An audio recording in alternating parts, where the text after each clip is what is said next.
अरे वाह वाह। जी अमर भाई, शुरू करें। नमस्कार दोस्तों, मैं शराबी अमर। हाय अमर भाई। दोस्तों, परमेश्वर की असीम कृपा है कि मैं आपके जैसे संगत में हूँ और मुझे इतना अच्छा जीवन जीने का मौका मिला है। ये सिर्फ और सिर्फ संगत और एक ही और सभी जो लिटरेचर है, जो मेरे सीनियर है, उनके कारण मैं आज इतनी अच्छी संगत और इतना अच्छा जीवन जीना स्टार्ट किया हूँ। मित्रों, अगर मेरी आवाज क्लियर है तो मैं आगे अनुमति चाहता हूँ कि मैं आगे बोल सकूं। आपका आवाज क्लियर है। ओके। मित्रों, कुछ मेरा शुरुआत का जीवन मैं आपसे शेयर करना चाहता हूँ कि मुझे शराब हाथ में आने में कितना समय लगा और मुझे शराब क्यों इतनी प्रिय हो गई थी। तो मैं शुरुआत से आपको बताना चाहता हूँ कि मेरा जो एक साधारण परिवार में जन्म हुआ था, साधारण घर में सब संस्कार वगैरह सब बढ़िया थे, सब अच्छी तरह से था। लेकिन मेरे में एक जन्म से ही एक स्वभाव दोष था, दूसरों से तुलना करनी। और ये तुलना करने वाला जो मेरा स्वभाव दोष था, ये मुझे लगता है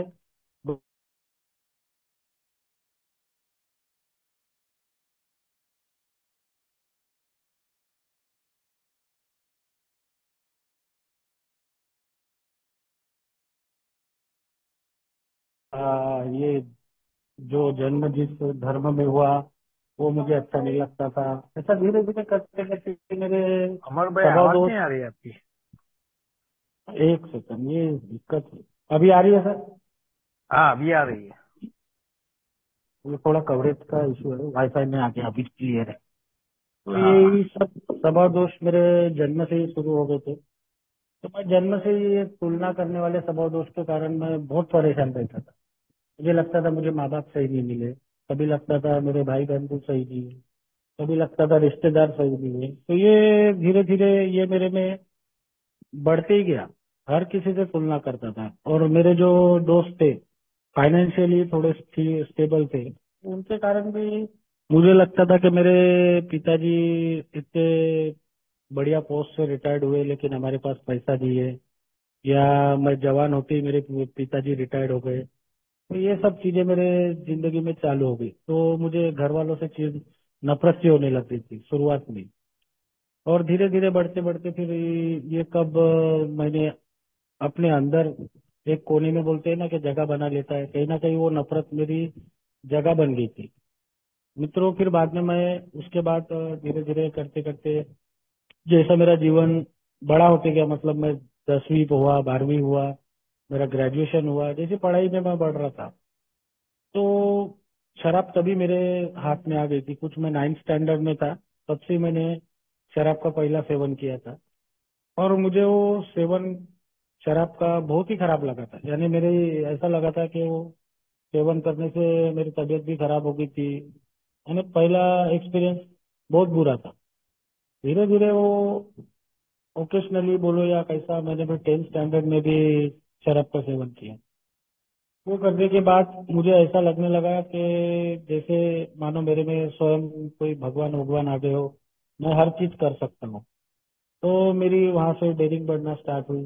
फिर धीरे धीरे मैंने शराब को अपने जीवन में धीरे धीरे अपने बढ़ावा देना शुरू किया।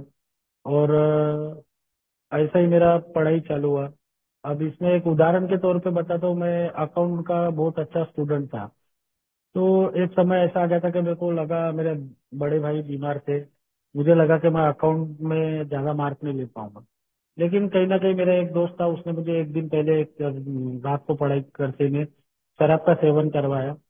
और उसके कारण मेरा दूसरे दिन पेपर पता नहीं कैसा हुआ पर बहुत अच्छा था। तो मुझे ऐसा लगा कि शराब यार गलत चीज नहीं है। कुछ बड़ा काम करना है या कोई जिम्मेदारी लेना है तो शराब पीना जरूरी है, तभी अपन वो कर पाएंगे, वरना अपन उसमें पूरे एफर्ट नहीं डाल पाएंगे। ये मेरी सोच बन गई। तो मुझे ऐसा लगा कि यार चलो यही सही, यही शराब जिंदगी में रहेगी तो मैं हर चीज अचीव करते जाऊंगा, हर चीज मेरे जीवन में आती जाएंगी, यानी अच्छा अच्छा होते जाएगी। ये मेरी सोच बन गई। तो उसके बाद मैंने फिर घर से दूर होके, क्योंकि घर वालों से पहले से ही मेरे को नफरत थी, तो थोड़ा सा घर से दूर होकर मैंने एक मुंबई जैसे शहर में जॉब करने के लिए चला गया।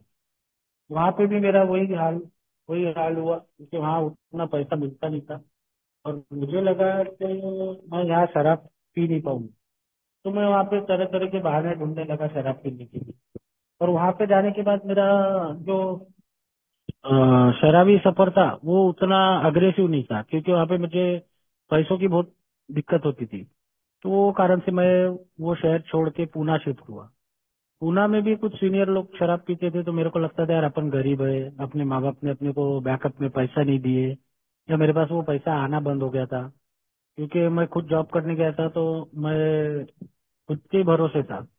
तो धीरे धीरे वो करते करते मेरे में वो नफरत सी बैठने लग गई कि यार घर वाले अपने बहुत ये है। और भगवान के प्रति तो मेरा नफरत पहले से ही था, कि भगवान ने मुझे सही जगह जन्म नहीं दिया, या सही जगह मेरे माँ बाप बराबर नहीं मिले। ये सब मेरा पूरा परिवार सिस्टर को ज्यादा चाहता, मुझे नहीं चाहता, ये बचपन से ही स्वभाव दोष मेरे में थे। करते करते दोस्तों उस समय मुझे ऐसा लगा कि मुझे ये सब मतलब सही लगने लगा था। तो धीरे धीरे फिर मैंने वहाँ पे शराब का सेवन स्टार्ट किया। वहां से मेरे भाई की डेथ हो गई, तो मुझे चंद्रपुर रिटर्न आना पड़ा।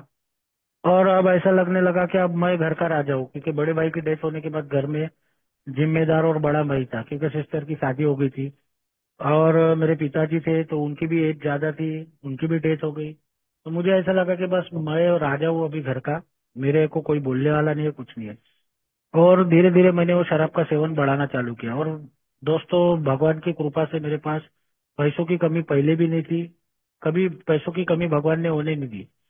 तो उस समय मेरे पास पैसा भी बहुत आने लगा था, मैं बैंक में जॉब करता था। तो वो रीजन से मेरे को शराब पीना यानी स्टेटस सिंबल बन गया था मेरा।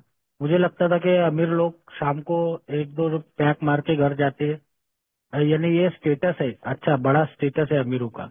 तो मैं दिखावा करने का मेरा बहुत ही मतलब अंदर से ही बहुत जुनून था दिखावा करने का। धीरे धीरे वो दिखावे के चक्कर में मैं डेली डेली बार में जाना चालू किया। मेरे से पीना भी नहीं होता था डेली डेली, फिर भी मैं वहां जाके बैठ के कुछ ना कुछ करके आता था। चार लोग वो बार में मेरे को सर सर बोलते थे। अब वो मुझे बाद में पता चला कि वो सभी को बोलते, तो मुझे ऐसा लगता था कि वो स्पेशल ट्रीटमेंट देते मेरे को बाहर में आने के बाद। और चार दोस्त भी अरे भाई आ गया, बैठ बैठ। मुझे ऐसा लगता था यार ये शराबी शराब छोड़ दूंगा तो ये सब मेरी इज्जत करना बंद कर देंगे। ये कहीं ना कहीं मेरे मन में बैठ गया था। तो वैसे ही मैंने एक दो साल निकाले। उसके बाद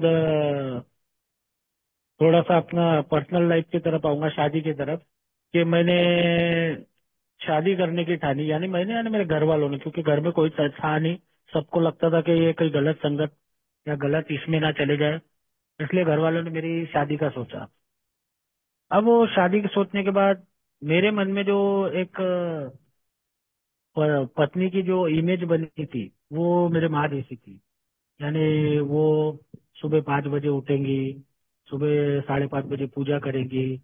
उसके बाद वो जैसा फिल्मों में दिखाते हैं ना, सेम वो मेरी इमेज मेरे मन में थी। लेकिन वो उसका पूरा विपरीत हुआ। वो आने के बाद अपना चलाने लगी, वो अपने समय में उठने लगी। तो कहीं ना कहीं वो निराशा आई कि भगवान ने मेरे साथ ये भी बेकारी किया। यानी शादी के बाद भी मेरा जीवन पहले खराब तो था ही, और खराब कर दिया। मेरा सुनना नहीं, मेरा मानना नहीं। मैं ये भूल गया था कि उसका भी कोई जीवन है, वो भी कुछ सोच के आई है, या उसमें भी एक जान है। ये सब तो मैंने सोचा ही नहीं। मैं सोचता था कि वो मेरे लिए एक मतलब मैं कोई चीज बाजार से लाया हूँ, उसको बार बार टाउन करना, बार बार उसको परेशान करना, कहीं घूमने ले जाना, नहीं ले जाना, लेके गए तो गालियां देना। तो शराबी व्यक्ति जो करता है वो सब मैंने किया। अब तो भी उस बेचारे ने मेरा साथ नहीं छोड़ा, उसने मेरे हर गलत फैसले में या हर गलत चीजों में मेरा साथ दिया। फिर बाद में मैं धीरे धीरे वो करना चालू किया। उसके बाद मेरे को समझ में नहीं आ रहा था समझ में नहीं आ रहा था कि क्या करना है क्या नहीं। तो मैं सोचने लगा कि अरे यार ये तो अपना बुरा ही समय आ गया है, अब अपना जीवन जी के कोई फायदा नहीं। तो मैं घर से और दूर होने लगा। और फिर धीरे धीरे मैंने वो सब चीजें करना शुरू किया जो एक शराबी करता है।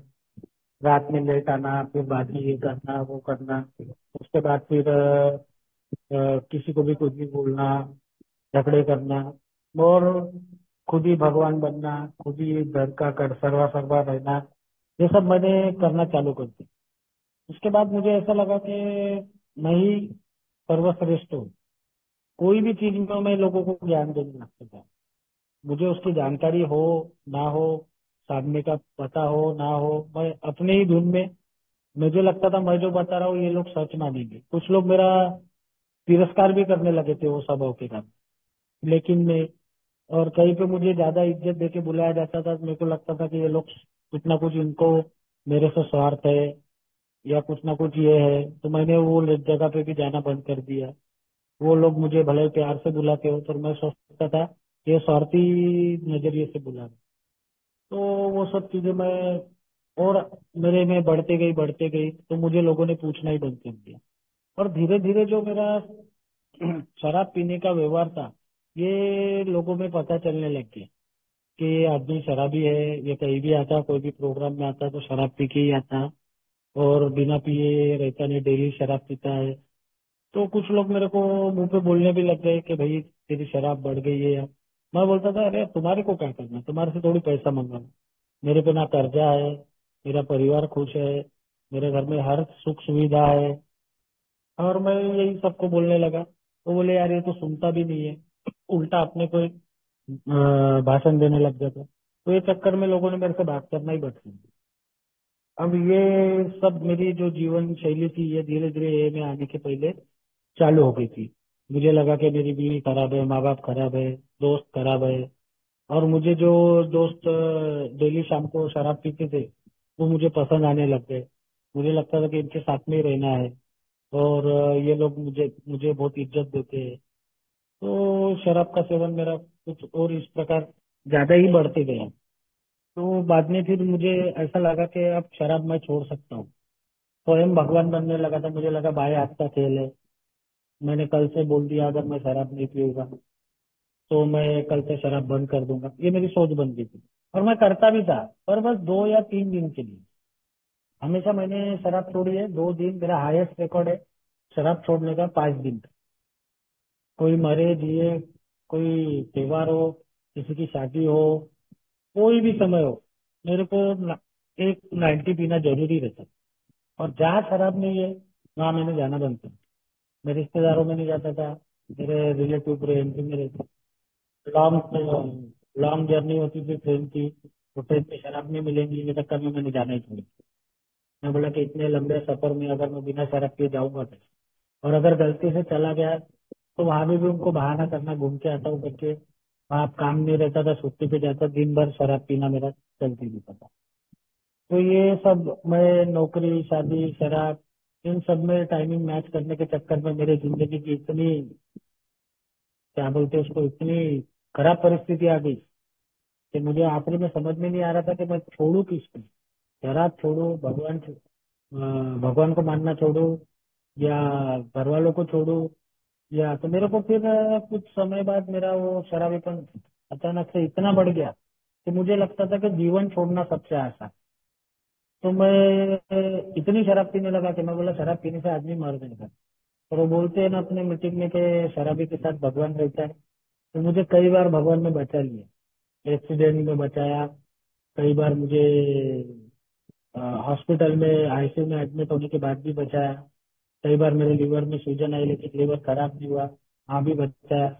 तो इस प्रकार से भगवान मेरा हमेशा कहीं ना कहीं साथ देता ही था, और मैं हमेशा बच के घर आ जाता था। मुझे लगा यार भगवान शराब पीने के बाद भी मेरी जान नहीं लेना, शराब नहीं पियो तो भी जान नहीं लेना। तो मेरे में वो पागलपन जैसे चीजें होने लगी थी, कभी भी बीवी पे हाथ उठा देना, या माँ बाप माँ को कुछ भी बड़ा बुला कर देना। और इतनी विकट परिस्थिति आ गई थी कि जो माँ अपने बच्चे के लिए अच्छा सोचती, जो माँ सोचती कि अपना बच्चा आगे बढ़े, अच्छा रहे, स्वस्थ रहे, वही माँ आखिरी में बोलने लग गई थी कि ये मारा तो भी चलता। जैसे अभी थोड़ी देर पहले एक सर ने बोला कि मेरे बाद भी दुनिया चलने वाली है, तो ये चीजें मैं भूल जाता। मुझे लगता था कि मेरे बिना मेरी कंपनी नहीं चलेगी, मैं मामूली सा कंपनी में एम्प्लॉय हूँ। मेरे कंपनी में 2-2.5 हजार लोग हैं। मुझे लगता था मेरे जाने से कंपनी बंद हो जाएगी, चंद्रपुर एरिया का काम नहीं चलेगा। ये मेरी सोच बन गई थी। मुझे लगा मेरा परिवार रास्ते पे आ जाएगा मेरे जाने के बाद। पर धीरे धीरे मेरे शराबीपन में मेरे घर वालों ने मुझे बताना स्टार्ट कर दिया कि तू रहा या ना रहा, हमको कोई फर्क नहीं पड़ने वाला है। अगर तू ऐसा पी के अगर रहता है तो इससे अच्छा तो नहीं रहा तो चले। मेरे माँ ने मेरे को एक बार मुंह पे बोल दिया कि ये ऐसे पी पी के मर जाएगा एक दो महीने में, ये मरा तो भी चलता। मेरे को टेंशन आती है, किराया आता है, अपन घर चला लेंगे। मेरी मिसेज भी बोलना स्टार्ट कर दी थी, मैं कुछ ना कुछ काम करके 10-12 हजार 15 हजार कमाई लूंगी, आप रहे नहीं रहे पता नहीं पड़ता, क्योंकि आपको इतना जितना सुधारने की कोशिश कर रहे हैं, उतना आप बिगड़ते गए। तो ये सब चीजें मेरे साथ में होने लग गई थी। मैं बोला आप तो घर वाले भी साथ में हैं। मैं मरने के विभिन्न प्रकार ढूंढने लगा। कई बार सोचता था खुद शराब पी के ट्रक के सामने गिर जाऊं। कई बार सोचता था कि घर में एक रस्सी थी, वो रस्सी ढूंढता था रात और सोचता था आत्महत्या कर लूं। और कहीं ना कहीं मेरी मिसेस मेरे को बांध के रखती थी अपने पैर से ओढ़नी से, या कहीं ना कहीं मुझे रात में मैं थोड़ा सा भी उठा तो वो मेरे पीछे पीछे रहती थी। तो आत्महत्या करने का तो उसने सोचा ही नहीं, कि हमें करनी ही नहीं थी। फिर वो प्रकार बढ़ते गए और फिर मेरे को घर वालों को लगा कि इसको दिमाग की कोई प्रॉब्लम है। घर वालों ने मुझे साइकेट्रिस्ट के पास बताया। उसने भी अपने पैसे बनाने के लिए बोल दिया कि इनको दीपिका पादुकोण वाली वगैरह बीमारी हुई है, वो बड़े बड़े एक्टर को होती है। मैं बोला उनके पास इतना कुछ है, हुई है ठीक है, मेरे पास ऐसा क्या है मुझे बीमारी हुई? मैं बोले ये बीमारी का एक प्रकार है। तो मैंने उसके पास भी 1-1.5 साल ट्रीटमेंट करवाया, लेकिन मेरी शराब बंद नहीं हुई और ना ही मेरा वो डिप्रेशन कम हुआ, और धीरे धीरे बढ़ता ही गया। फिर उसके बाद ऐसा लगने लगा कि अब मैंने बहुत उम्र, मेरी कुछ 35 साल एज थी उस समय। मुझे ऐसा लगता था कि मैंने बहुत जिंदगी देख ली है, बहुत जीना हो गया है, अब मेरा मरना ही अच्छा है।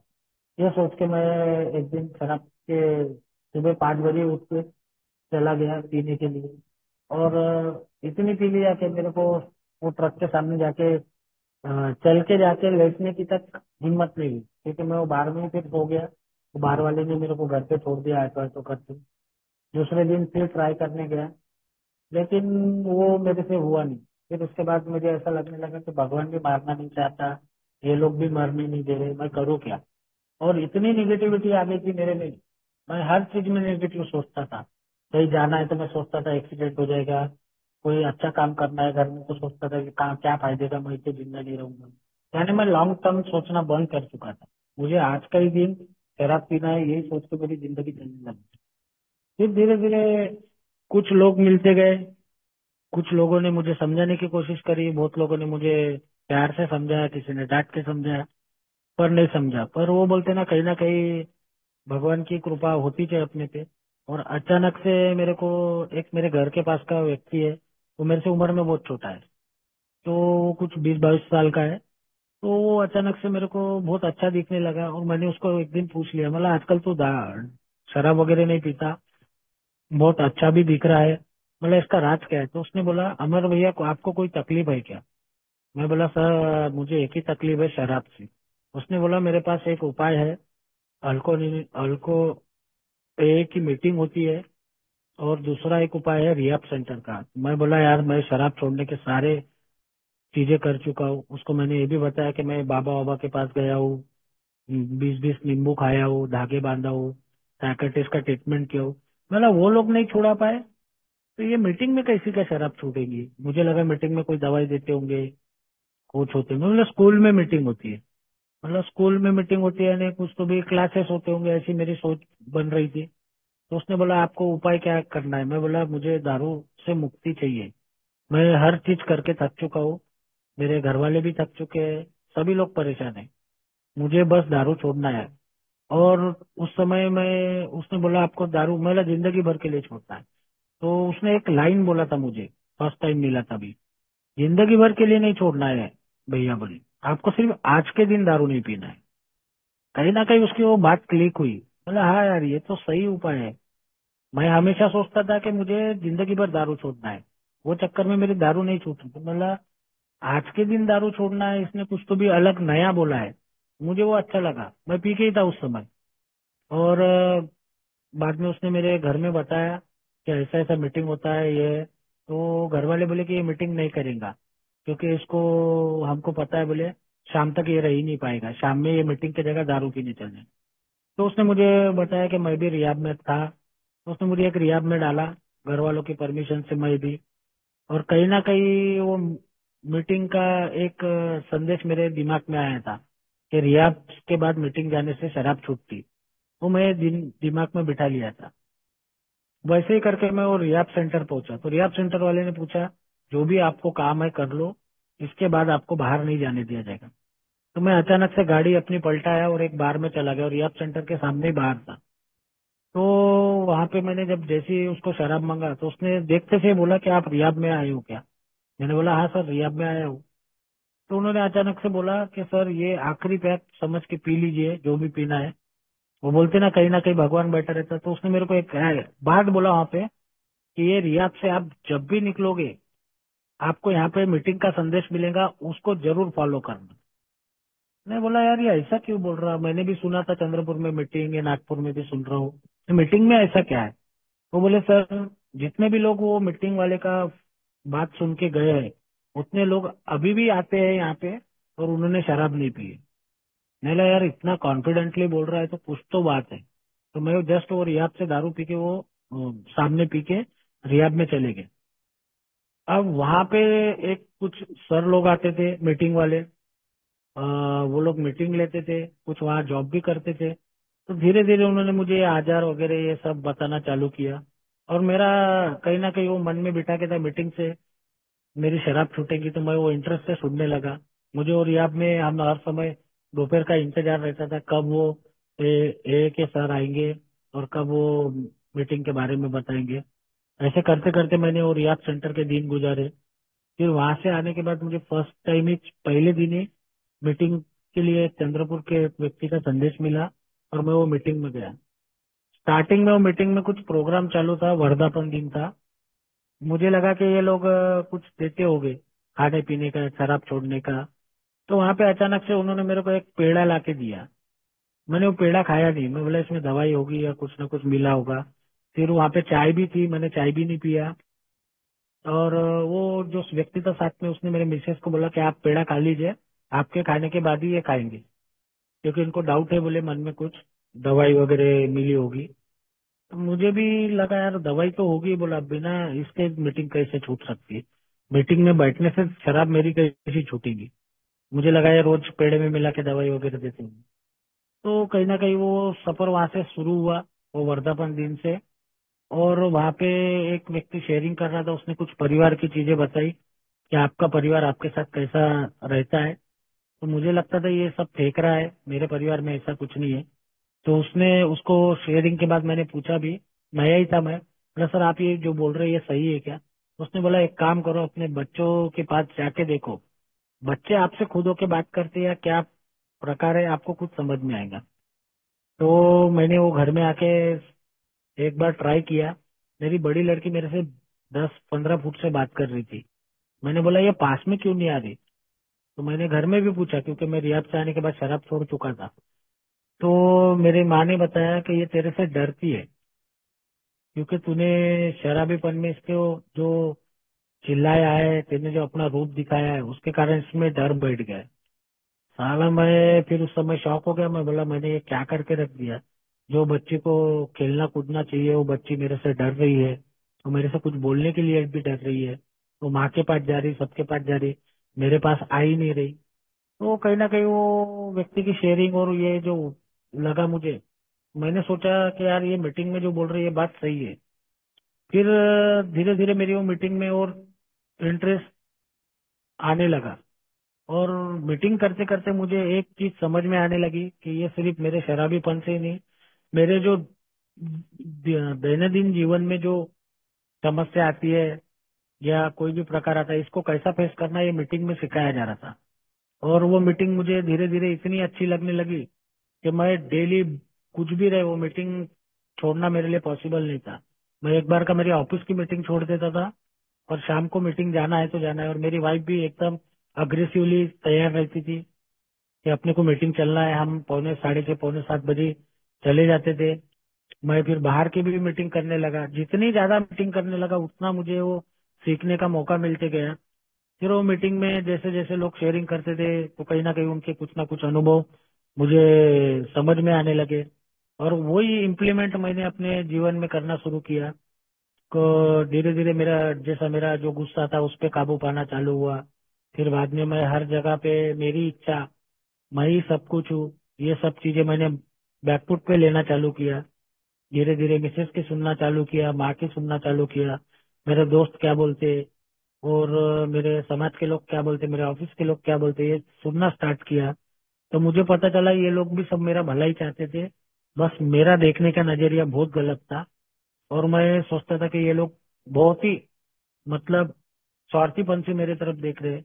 लेकिन ये मीटिंग के कारण मुझे फिर ऐसा लगने लगा कि यानी शराब तो मेरी दूर हो ही गई थी, लेकिन मेरे को जो डेली डेली जो समस्या आती थी, फाइनेंशियली या मेंटली या कुछ भी, तो वो चीजों का कहीं ना कहीं भगवान की कृपा से मेरे को शाम के मीटिंग में कोई ना कोई व्यक्ति के शेयरिंग में उसका आंसर मिल जाता था। तो मैं बहुत खुश हो जाता था। अरे यार, मेरे को तो आज ये दिन में समस्या थी, कल कैसा करना है करके ये आदमी के शेयरिंग में मुझे पता चल गया। तो ये जैसे जैसे एक ही मीटिंग, एक ही जीवन शैली मेरे जीवन में बढ़ती गई, मुझे ए का मार्ग इतना पसंद आने लगा, मुझे लगा कि यार ये सही मार्ग है जीने का। और फिर बाद में कुछ कुछ गलत भी होने लगा। कुछ मेंबर मेरे हिसाब से नहीं थे या कुछ मेरी चीजें मेरे हिसाब से नहीं थी, लेकिन मीटिंग ने इतना सिखा दिया था कि सब चीज मेरे हिसाब से नहीं रहेंगी। मुझे बहुत सी चीजें ईश्वर पे छोड़ना चाहिए। तो मेरे मन का नहीं हुआ, अगर ईश्वर कर रहा है या ईश्वर सोच रहा है तो कुछ अच्छा ही सोच रहा होगा। क्योंकि स्टार्ट में मैंने जो ग्रुप भी ज्वाइन किया था तो कहीं ना कहीं मेरे को लगता था यहाँ के लोग अच्छे नहीं है, यहाँ के लोग अच्छे नहीं है। ये सोच के मैं ग्रुप ढूंढने लगा। स्पॉन्सर ढूंढने में भी मैंने वही काम किया कि ये कौन से समाज का है, ये कौन से स्वभाव का है, ये मेरी समझ पाएगा कि नहीं। तो धीरे धीरे मीटिंग में समझा गया ये सब, मैंने फिर धीरे धीरे ईश्वर पे छोड़ना चालू किया। मेरा ईश्वर को जो भी स्पॉन्सर बनाना है मेरा बनाएगा, जो भी करना है, बस मैं ये प्रार्थना करने लगा कि मुझे ए नहीं छोड़ना है और ए की मीटिंग नहीं छोड़ना है। ये मेरे को हमेशा करना है, भले ही कुछ भी हो जीवन में मेरे या कुछ भी चलता रहे। तो ये करते करते करते करते मुझे कब वो एक साल गुजर गए पता ही नहीं चला। एक साल होने के बाद मेरा जब पहला बर्थडे आया, मुझे बोलना तक नहीं आता था ढंग से। मैं बोला कि यार एक साल हो गया मुझे ही नहीं पता चला। जो व्यक्ति 5 दिन के ऊपर दारू से दूर नहीं रहा, वो व्यक्ति एक साल से दारू नहीं पिया, ये मेरे लिए बहुत बड़ा चमत्कार था। ऐसा लगता था कि स्वयं मैं साक्षात किसी भगवान के दर्शन कर लिया हो, खुद के ही दर्शन करके। मैं आईने में देख के बोलता था कई बार कि यार 5 दिन नहीं जमा वो एक साल कैसा, ये मीटिंग में ऐसा क्या चमत्कार हुआ कि मैं एक साल कंप्लीट कर लिया। मेरे लिए वो कई बड़े चमत्कारों से बहुत बड़ा चमत्कार था। और जैसा वो बोलते थे मीटिंग में, परिवार दूर हो गया था, परिवार भी पास आने लगा। और भी समय लगा धीरे धीरे सबको मेरे से नजदीकियां बढ़ाने में। लेकिन जैसा जैसा मीटिंग में बताया जाता था कि धीरे धीरे आपके सभी समस्या, परिवार आपका पास में आने लगेगा, आपका फाइनेंशियल स्टेटस ठीक हो जाएगा। तो कहीं ना कहीं वो गुलाबी बादल भी छाने लग गए थे मेरे जीवन में कि अब तो सब सही चल रहा है। लेकिन ये एक सीनियर व्यक्ति जो थे, ये हमेशा मुझे डाउन टू अर्थ रखते थे कि भैया आप भले ही कितने भी गुलाबी बादल में घूमो, शराब आपसे दूर नहीं है। कहीं ना कहीं वो लगता था। और जो मैं 50 किलोमीटर कभी जाने की नहीं सोचता था, यानी इतना डर मेरे मन में था, इतनी नफरत थी, और मुझे 90 पी के ही जाना पड़ता था हर जगह। लेकिन वो यहाँ आने की कृपा से मेरे को दो दो बार फॉरेन टूर कंपनी की तरफ से मिला। क्योंकि जैसे मैं ए में आया तो अननेसेसरी मेरे बाजू के जो आसपास की जो सब सुधर, मेरा काम सुधरने लगा, मेरा परिवार अच्छा हो गया। तो कंपनी के जो बेनिफिट है वो भी मिलना चालू हो गए। मुझे 2 बार फॉरेन टूर मिला, फिर नेशनल टूर तो होते ही रहते। और सबसे बड़ी बात यह है कि मैं इतना दूर जाने के बाद भी मुझे शराब की कभी भी ऐसी सोच भी नहीं आई कि मैं इतना दूर जा रहा हूँ तो मैं शराब पी सकता। कहीं ना कहीं मेरे हमेशा पर्स में प्रार्थना रहती है, कहीं ना कहीं मैं वो प्रार्थना हमेशा बोलते ही रहता हूँ। और शाम को 7 बजे मैं कहीं पे भी रहूं, अगर मीटिंग में हो ना हो, मैं वो प्रार्थना कर लेता हूँ। और धीरे धीरे वो के लिटरेचर कहीं पे भी जहाँ पे भी समय मिलता वहां पढ़ना चालू कर दिया। तो वो चीजों से बहुत ही मेरे पे इफेक्ट होने लगा। मैं अलग अलग शेयरिंग सुनने के लिए बाहर जाने लगा, दूर दूर जाके उनकी शेयरिंग सुनने लगा। और ए में मेरे को दोस्त भी बहुत अच्छे मिले। मुझे पहले शराबी दोस्त बहुत पसंद थे, धीरे धीरे मुझे फिर वो नॉन अल्कोहलिक दोस्त पसंद आने लगे। और ये करते करते मेरा जीवन कब पटरी पे आया, ईश्वर की कृपा से मुझे नहीं समझा। समस्या बहुत सी आती गई, बहुत समस्या आई, बहुत परेशानियां हुई, लेकिन कभी भी ऐसा डगमगाने का मौका नहीं मिला, या ऐसा सोच भी नहीं बनी कि मैं शराब पीऊंगा या शराब पीने की मेरी कोई इच्छा जागृत होगी। और यही करते करते करते करते जब मैं 3 साल कंप्लीट किया, तो तीसरे साल भी मुझे बहुत लोगों ने बोला था कि बहुत समस्या आएगी, ये आएगी। मेला अब जो भी समस्या है, कुछ भी आए, ए का मार्ग छोड़ना नहीं है, ए के साथ ही चलना है, ए के जो तत्व है वही इम्प्लीमेंट करना है।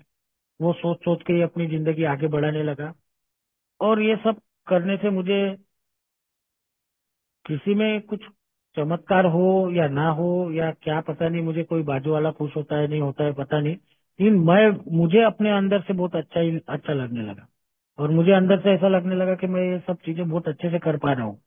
वो सारा जो भी श्रेय है वो पूरा का पूरा ये एक को समर्पित कर दिया था मैंने।